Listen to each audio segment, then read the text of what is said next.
Homage to the Buddha, the Dhamma, and the Sangha. In this Dhamma session, we will complete our study of the Dhātuvibhaṅga Sutta. In our last session, we followed the Buddha's lengthy exposition on seeing each of the 6 elements of earth, water, fire, air, space, and consciousness as not mine, not what I am, and not myself. We understood what is meant by how to develop wisdom and not neglect wisdom.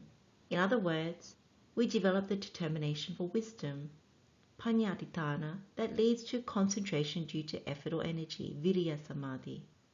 We now turn our minds towards how does one preserve truth, satya manurakkaya, which is about developing the determination for truth, satya adhitthāna, that leads to concentration due to desire, chanda samadhi. The Pali term satya is translated as truth, true, or real. And anurakha is the word applied to the truth. It translates as guarding, protecting, keeping watch, and preserving. The Buddha emphasizes the importance of guarding or preserving the truth we have attained from our development of wisdom or insight into this Dhamma. The Buddha himself, from the point of his enlightenment to parinibbana, never spoke anything false or deceptive. In the suttas, you never hear him correcting something he said before, nor talking as if it is a theory or hypothesis. He never did that. The Dhamma Vinaya he taught was always about truth, not deceptive, leading to final nibbana. The Tathagata only spoke what he realized, what the Tathagata knows and sees, having penetrated it directly for himself. Other teachers or leading Brahmins at the time of the Buddha were not able to say, I know this, I see this is the only truth, other ideas are silly. Maya mettang janama, maya mettang passama, idameva satyang mogamanyanti. In the Chanki Sutta, Majjhima Nikaya, Discourse number 95, the Buddha gave the simile of a file of blind men, where the first could not see, the middle could not see, and the last could not see. So each relied on each other, but their conviction or saddha was groundless. It is not grounded in directly having known and seen it for themselves as the truth. To develop the determination for truth, the saccadhitthāna, the Buddha says in the Dhātuvibhaṅga Sutta, his deliverance being founded upon truth is unshakable, for that is false bhikkhu, which has a deceptive nature, and that is true, which has an undeceptive nature, nibbana. Therefore, bhikkhu, possessing this truth, possesses the supreme determination for truth. For this bhikkhu is the supreme noble truth, namely nibbana, which has an undeceptive nature. So this first line, his deliverance or liberation, being founded on, so standing upon truth, is unshakable. So in Pali this is tasasa vimutti sacce titta akuppa hoti. The key word here is akuppa, which translates as cannot be shaken. So it's immovable, sure, steadfast, safe. What the Buddha is saying here is, having made the determination for wisdom and followed his instructions, one has seen the truth about the 6 elements after investigating it directly in the meditation. When we have gained insight in the meditation, seen it as it actually is, not to be clung to as me or mine, I am this is self, then this knowledge or truth is unshakable, immovable, sure, steady, offering true safety. If someone comes along and tries to compel that we are simply the 4 great elements, and we should believe it as mine, I am this body, and it is myself, we are able to immediately dismiss what the person has said. We know this body is the vipaka kamma, the result of our previous actions, and has dependently arisen due to ignorance and craving. Likewise, if we attend a talk and they say, your true self is pure consciousness or pure consciousness or awareness that is permanent, recognize what you really are, luminous, bright, vast. In that case, we also know from the wisdom gained in meditation that it's not the truth. We have seen it as a formless attainment, that which is luminous, light, bright, and vast. It has certain qualities of nibbana, but we know that it is not permanent, it is still constructed. We know from the Buddha's instructions in this discourse on the elements how to reach infinite consciousness. And we may also know other ways via Chula Sunyata Sutta, Vakali Sutta, or Vatupama Sutta as well. This is the arising, samudaya. Plus, we know we can fall from this attainment, atangama, the passing away, simply by losing contact with light and experiencing space, or mentally contacting form. And from investigation of the Buddha's words, we have directly experienced infinite consciousness as dependent on sense contact and feeling. Wisdom gained from one's own direct experience by following the Buddha's instructions and getting the result the Buddha has methodically explained is the most powerful knowledge for getting a glimpse or more of what is meant by the third noble truth of the cessation of all suffering. It is the unshakable truth that the Buddha is referring to. And no one can overwhelm you because you have seen it or started to see it as the Buddha has taught. What do the Arahants say in the legends of the Theras and Theris? They say, we have done what the Buddha taught. And this is what it means, that we are willing to be instructed. We follow the Buddha's instructions in the suttas to contemplate and penetrate the meaning and the Dhamma. When the Buddha then says, for what is false has a deceptive nature, and what is true has an undeceptive nature, that is Nibbana. In Pali this is Musayang Mosadhammang Tang Satchang Yang Amosadhammang Nibbana. We have referred to and applied this before, even in our sutta meditation, for the first profitable direction, or painful practice with slow realization, Dukkhapadipida Dandapinya, when we had that little taste of Nibbana and the insight into the first noble truth of suffering. This is part of our determination for truth, Visacchaditthana. Musa, we know from the precept to refrain from Musavada. These are lies or false speech. So Musa is whatever is false or a lie. Then it is Mosadhammang, that which is deceptive or deceitful in nature, what is untrue and false. What we directly realize in studying this discourse and contemplating using Buddha's instructions is everything constructed from these 6 elements is Musa Mosadhammang. We can see that in our meditation when we expand all 6 elements across the whole universe and recognize these elements as not mine, I'm not those elements, and those elements are not self. It is all fabricated and deceptive, all constructed, all dependently arising and passing away, all lies. And when we investigate, we also find the same fabrications in the theories and knowledges of this world. We can find flaws, mistakes, errors in these areas of study as time passes. With superior wisdom, we realize it is not what we thought, or what we were taught to think or believe. It is all Mosadhamma.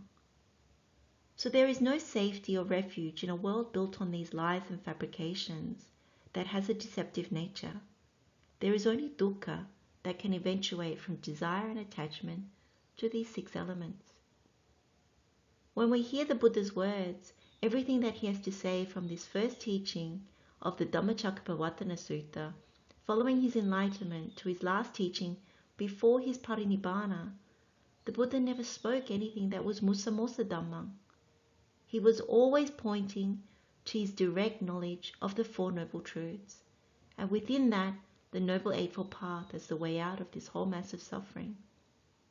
So this is why, when the Buddha says, his deliverance or liberation, being founded upon truth, is unshakable, the truth is about Nibbana. When we realize that what is in the world is false, deceptive, and unlasting, then what arises is the desire for what is true, undeceptive, and lasting, the supreme noble truth, Parama Arya Satchang, and that is Nibbana. So this is our determination for truth, Saccāditthana. If we establish this, then we get to the concentration due to desire, the Chanda Samadhi.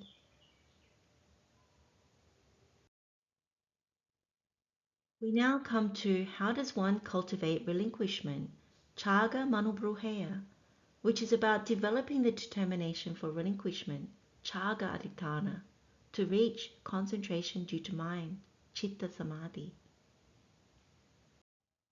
To develop this determination for relinquishment, Chaga Aditana, the Buddha says, formerly when he was ignorant, he undertook and accepted acquisitions. Now he has abandoned them, cut them off at the root, made them like a palm stump, done away with them, so that they are no longer subject to future arising. Therefore, a bhikkhu possessing this relinquishment possesses the supreme determination for relinquishment. For this bhikkhu is the supreme noble relinquishment, namely the relinquishing of all acquisitions. The first part is, formerly when he was ignorant, he undertook and accepted acquisitions. In Pali, this is Taseva Kopana Pube Avidasuno Upadi Honti Samata Samadina. The Pali word avidasu can be translated as foolish or ignorant. Upadi can be translated as acquisitions or attachments, or the things that are the basis for clinging to rebirth in samsara. So we'll expand on this one a bit further. And samata, samadhina, can be translated as taken up or undertaken, and accepted or accrued. So a foolish person will take up and accept acquisitions that are the basis for clinging to rebirth in samsara. So what are these upadi or acquisitions? There's a detailed list of 10 that is given in the Chula Nidesa, and more specifically, Metagu Manava Pucca Nidesa. So in this Metagu Sutta, this is Sutta Nipata, chapter 5, discourse number 4, Venerable Metagu asked the Buddha about the origin of suffering. And in his reply, the Buddha says, sufferings in their many forms in the world originate based on acquisition. The ignorant dullard who creates acquisition encounters suffering again and again. Therefore, understanding, one should not create acquisition. And this accords with the Buddha's words in the Dhātuvibhaṅga Sutta. So the Chula Nidesa states that there are 10 mental acquisitions. 1. Acquisition through craving, tanha upadi. 2. Acquisition through views, ditthi upadi. 3. Acquisition through defilements, kilesa upadi. 4. Acquisition through kamma, kamma upadi. 5. Acquisition through misconduct, ducharita upadi. 6. Acquisition through nutriment, ahara upadi. 7. Acquisition through anger, patigha upadi. 8. Acquisition as the 4 clung to elements, chattaso upadina dhatuyo upadi. Then 9. Acquisition as the 6 internal sense bases, cha ajatikani ayatanani upadi. And 10. Acquisition as the 6 classes of consciousness, cha viññāna kaya upadi. So when we suffer or experience dukkha, so we think of the First Noble Truth of suffering and the 12 terms of birth, old age, sickness, death, pain, sadness, sorrow, lamentation, despair, separation from what is pleasing, united with what is displeasing, and not getting what one wants. This originates based on these acquisitions. It is caused by these acquisitions. The suffering is conditioned or constructed by acquisition and produced by acquisition. So as long as we do not abandon or relinquish these mental acquisitions, we are bound for rebirth in samsara and this whole mass of suffering. Out of ignorance, we crave and acquire. But if we have seen the truth and have directly realized with wisdom, understanding the origin of suffering, this second noble truth, then we would abandon all mental acquisitions, cut them off at the root, make them like a palm stump, do away with them so that we are no longer subject to future arising. So when the Buddha says, therefore a bhikkhu possessing this relinquishment possesses the supreme determination for relinquishment. So this is parama chagaditana, supreme determination for relinquishment. For this bhikkhu is the supreme noble relinquishment. So parama aryo chago, namely the relinquishing of all acquisitions. Sabba upadi patisinsago. So we're familiar with that. Sabha upati patinisago. We find that in Sukha Patipada Kipapinya. So this supreme determination for relinquishment, Parama Chagatitana, is the noble relinquishment of all mental acquisitions. We can also understand this as not taking delight, nabinandati, not welcoming or expressing, nabiwadati, and not remain holding, najosayatitati. We understand with wisdom the truth and give up craving for what is false and deceptive and unlasting, in order to realize what is true, undeceptive and lasting, the supreme safety of Nibbana. So this is our determination for relinquishment, Chagatitana. If we establish this, then we reach concentration due to mind, Chitta Samadhi. We now come to how does one train for peace. In Pali, this is Santimaya Vaso Sikayati, which is about developing the final determination, the determination for peace or calm, Upasamadhi Aditana. And this is to reach concentration due to investigation, Vimamsa Samadhi. The Buddha says, formerly, when he was ignorant, he experienced covetousness, desire and lust. Now he has abandoned them, cut them off at the root, made them like a palm stump, done away with them so that they are no longer subject to future arising. Formerly, when he was ignorant, he experienced anger, ill will, and hate. Now he has abandoned them, cut them off at the root, made them like a palm stump, done away with them so that they are no longer subject to future arising. Formerly, when he was ignorant, he experienced ignorance and delusion. Now he has abandoned them, cut them off at the root, made them like a palm stump, done away with them so that they are no longer subject to future arising. Therefore, a bhikkhu possessing this peace possesses the supreme determination for peace. So this is Parama Upasamadhi Aditana. For this bhikkhu is the supreme noble peace, Paramo Arya Upasammo, namely the pacification of lust, hate and delusion, Raga Dosa Moyanam Upasammo. In simple terms, lust, hate and delusion all leads to suffering. That's why the Buddha's path is non-greed, non-hate and non-delusion. We can also tie this back to our meditation on greed, hatred and delusion, Lobha Dosa Moha, where we have agreeable, disagreeable, and neither agreeable nor disagreeable objects. We experience contact and feeling as pleasant, painful, and neither painful nor pleasant. The end result for the greed path is painfulness in change, Vipranama Dukkata. For the hate path is painfulness in pain, Dukkha Dukkata. And for the delusion path is painfulness in construction, Sankhara Dukkata. So it is all resulting in dukkha. Why would we keep craving and attaching to what is bound to dukkha? We saw this in our examination of the 6 elements as well. So if we really connect with this Dhamma in our meditation, then it is, as the Buddha says, through wisdom, truth and relinquishment, we would abandon covetousness, desire and lust, abandon anger, ill will and hate, abandon ignorance and delusion, cut them off at the root, make them like a palm stump, do away with them so that they are no longer subject to future arising. So with the pacification of lust, hatred and delusion comes this supreme determination for peace, for calm, Parama Upasamadhi Aditana, and this becomes our determination for peace, Upasamadhi Aditana. If we establish this, then we reach concentration due to investigation, Vimamsa Samadhi. And then the Buddha says, so it was with reference to this that it was said, one should not neglect wisdom, should preserve truth, should cultivate relinquishment, and should train for peace. Panyang napapajaya, sacha manurakeya, chaga manubruheya, santi meva so sikeyati, iti yang tang vutang, idametang paticca vutang. So to summarize, Panyang napamajaya, one should not neglect wisdom. So wisdom arises when we contemplate all 6 elements and recognize those elements as not mine, I'm not that, this is not myself. If one sees these elements as they actually are, wishes to give up craving for them, then one is developing the knowledge of the destruction of all suffering. The second, Satya Manurakeya, should preserve or guard the truth.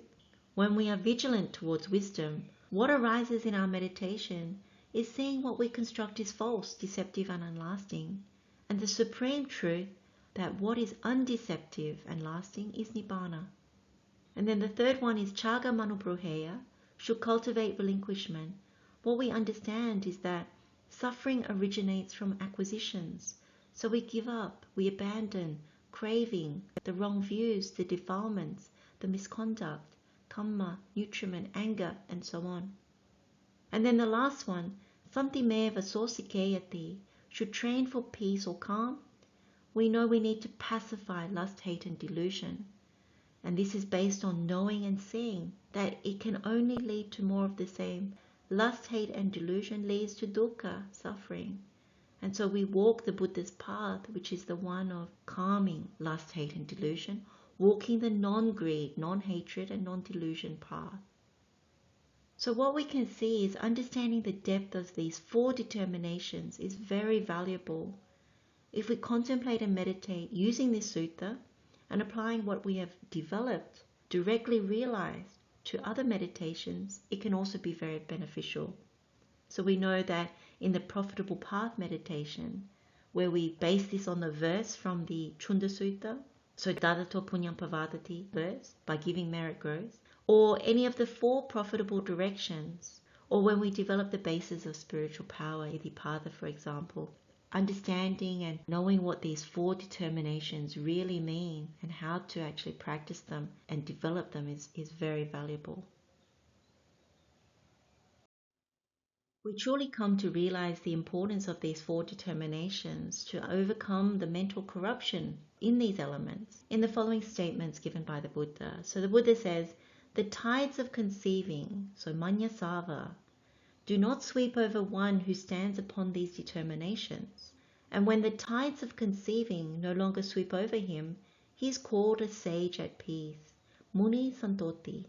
So it was said, and with reference to what was this said?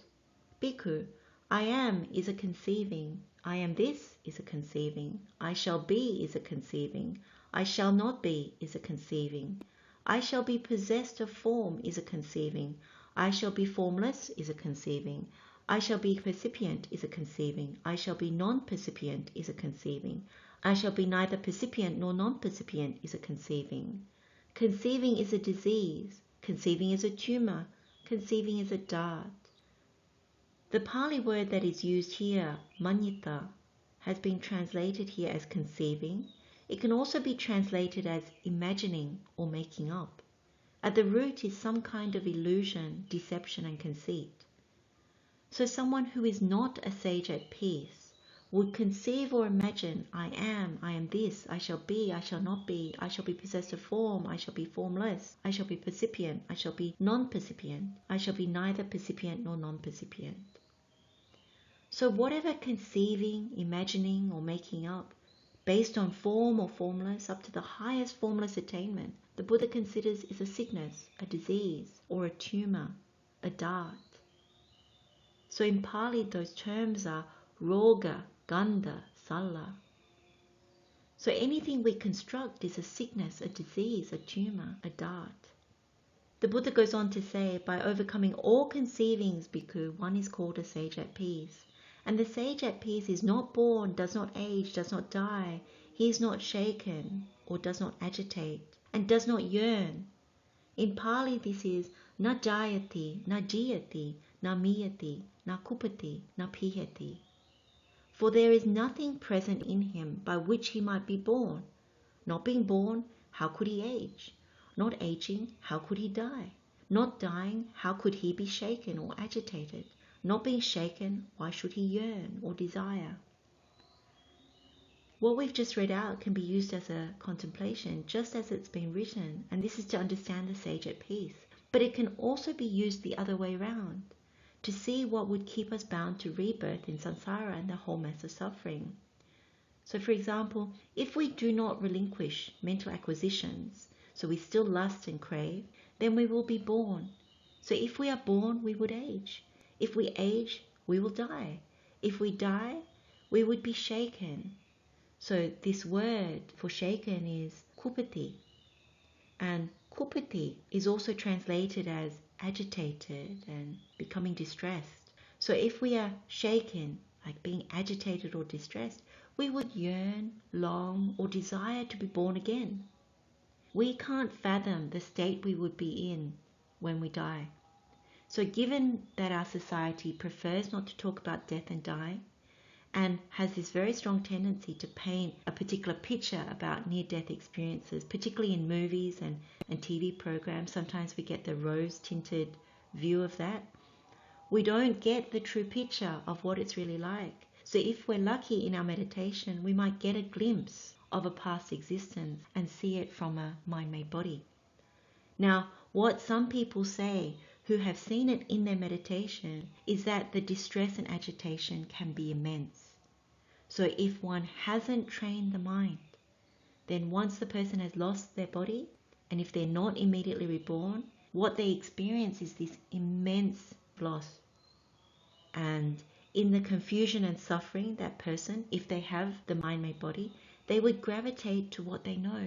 So gravitate towards family, loved ones, their home, their business, whatever is their preference. And there is this great distress from being shaken or agitated.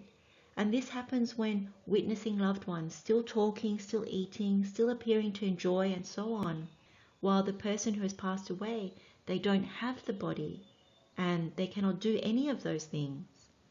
So anger, jealousy may arise on seeing those things. So that's when the desperation kicks in.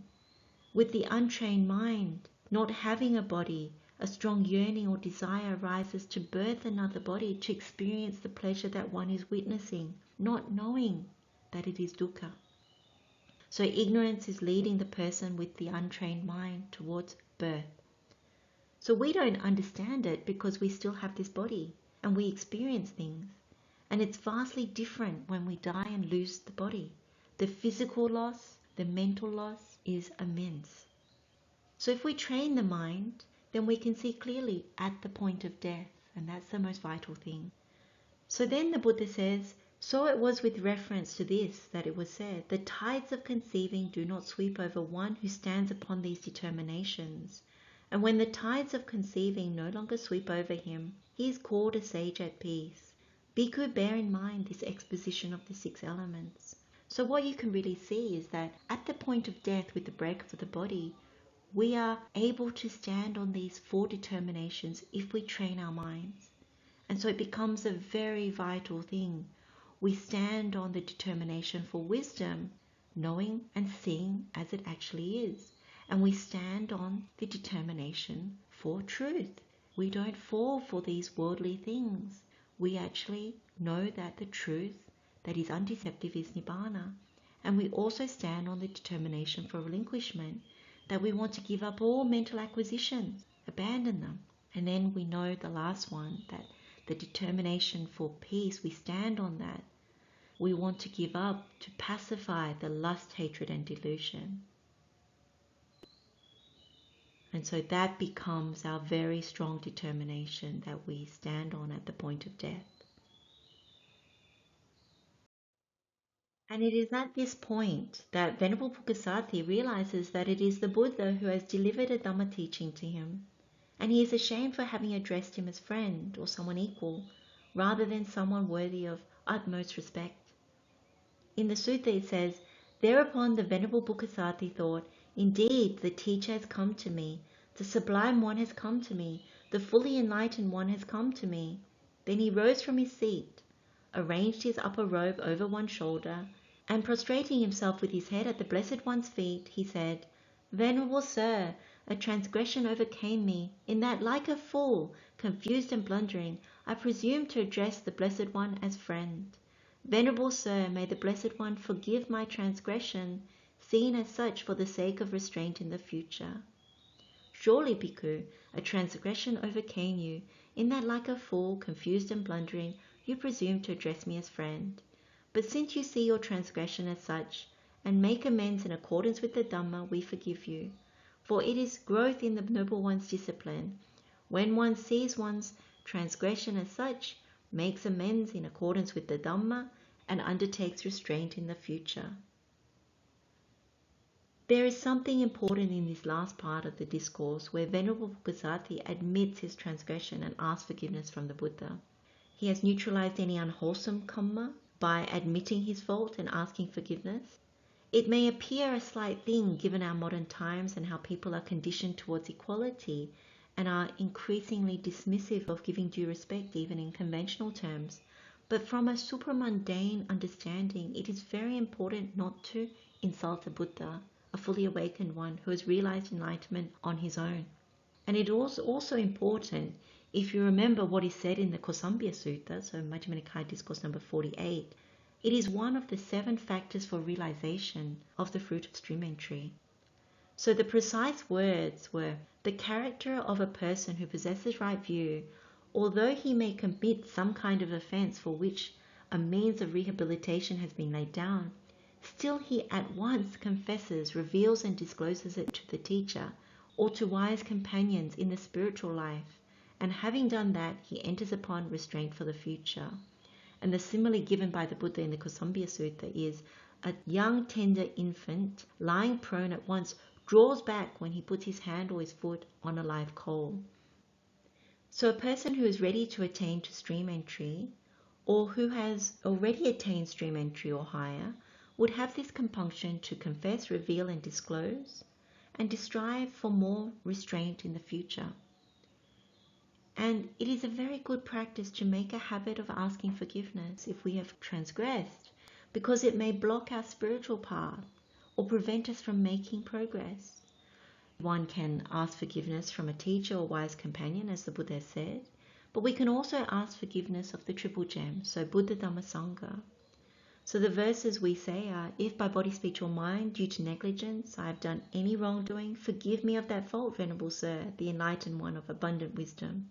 And then second, if by body, speech or mind, due to negligence, I have done any wrongdoing, forgive me of that fault, Dhamma, visible in this life and immediate. If by body, speech or mind, due to negligence, I have done any wrongdoing, forgive me of that fault, Sangha, unsurpassed field of merit. And immediately one would feel a weight lifted off, as if the transgression or mistake has been cleared, and the mind would be purified knowing one has made amends in accordance with the Dhamma. So then Venerable Pukkusāti makes the following request. Venerable Sir, I would receive the full admission under the Blessed One, but are your bowl and robes complete, Bhikkhu? Then Venerable Pukkusāti says, Venerable Sir, my bowl and robes are not complete. And then the Buddha said, Bhikkhu, Tathagatas do not give the full admission to anyone whose bowl and robes are not complete. Then the Venerable Pukkusāti, having delighted and rejoiced in the Blessed One's words, rose from his seat, and after paying homage to the Blessed One, keeping him on his right, he departed in order to search for a bowl and robes. Then, while the Venerable Pukkusāti was searching for a bowl and robes, a stray cow killed him. Then a number of bhikkhus went to the Blessed One, and after paying homage to him, they sat down to one side and told him, Venerable Sir, the clansman Pukasathi, who was given brief instruction by the Blessed One, has died. What is his destination? What is his future course? Then the Buddha says, Bhikkhus, the clansman Pukasathi was wise. He practiced in accordance with the Dhamma and did not trouble me in the interpretation of the Dhamma. With the destruction of the 5 lower fetters, the clansman Pukasathi has reappeared spontaneously in the pure abodes and will attain final nibbana there without ever returning from that world. That is what the Blessed One said. The bhikkhus were satisfied and delighted in the Blessed One's words. So Venerable Pukkusāti, he realized the fruit of non-return, anagami, and upon his death appeared spontaneously in the pure abodes. From the Ghatikara Sutta, this is Samyutta Nikaya chapter 1, discourse number 50, we know Venerable Pukkusāti was reborn in Aviha, pure abode. So his Saddha Indriya, the faculty of conviction, was very strong. So he took on that Dhamma that was taught by the Buddha immediately and cut off the lower fetters. So this is very inspiring for all of us. If we put our minds to studying this Dhamma very gradually looking at each part to develop the meditation, to understand what it means to develop these 4 determinations, to really penetrate this exposition of the elements, then we can also follow in the footsteps of Venerable Pukkusāti.